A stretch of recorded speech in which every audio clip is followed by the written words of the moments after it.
अस्सलामुअलैकुम नाज़रीन। फांसी का आगाज़ कब और कैसे हुआ?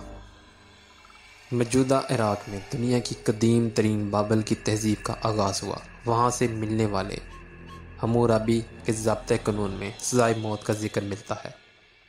इस पर अमल दरामद के लिए कुरून वस्ती से लेकर आज तक फांसी का तरीका सबसे ज़्यादा आम है। आज भी जिन ममालिक में सज़ाए मौत लागू है, वहाँ अक्सर ममालिक में फांसी के ज़रिए ही इस सज़ा पर अमल दरामद किया जाता है। इसमें मुजरम के गर्दन के गिर्द फंदा डालकर ऊंची जगह लटका दिया जाता है ताकि वो गर्दन की हड्डी टूटने या दम घुटने से मर जाए। पाकिस्तान, अफ़गानिस्तान, भारत और ईरान समेत दुनिया के कई ममालिक में संगीन जराइम के मुर्तकिब अफराद को सज़ाए मौत फांसी के ज़रिए ही दी जाती है। इसका पूरा तरीक़ाकार मौजूद है जिसके मुताबिक फांसी का अमल मुकम्मल किया जाता है। फांसी से एक रोज़ कबल मुजरम का वज़न किया जाता है ताकि अंदाज़ा हो सके कि रस्सी कैसी और कितनी दरकार होगी जो इसके जिस्म के बोझ को सहार सके। हर मुजरम के वज़न के मुताबिक रस्सी तैयार की जाती है। मुजरम के वज़न के बराबर रेत की एक बोरी में भरकर इसे तख्तादार पर तजर्बाती फांसी के अमल से गुजारा जाता है। फौरी मौत को यकीनी बनाने के लिए रस्सी की लंबाई बहुत अहमियत रखती है। रस्सी ज़्यादा लंबी होने की सूरत में मुलज़म का सर तन से जुदा भी हो सकता है, लेकिन बहुत ज़्यादा छोटी करने पर मुजरम की मौत दम घुटने से ही होगी, यानी इसमें बहुत वक्त लगेगा। एक अंदाजे के मुताबिक इस तरह जान निकलने में पौना घंटा लग सकता है, यानी ये बहुत अज़ियतनाक मौत हो सकती है। फांसी देने के लिए जो रस्सी इस्तेमाल की जाती है वो 3/4 इंच से लेकर 1.25 इंच तक मोटी होती है। इसे फांसी से कबल गर्म पानी में उबाला जाता है और खूब खींच तान कर सख्त किया जाता है ताकि इसमें लचक और घुमाव ख़त्म हो जाए।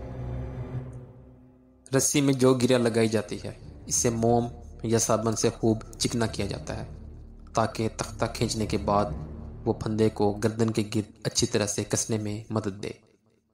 फांसी से कबल कैदी के हाथ और टांगे दोनों बांध दिए जाते हैं। चेहरे को ढांप दिया जाता है। फिर फंदा गर्दन के गिर्द डालने के बाद गिरा को बाएं कान के करीब रखा जाता है। फांसी देते हुए इसके पैरों के नीचे से तख्ता खींच लिया जाता है। यूं कैदी नीचे लटक जाता है।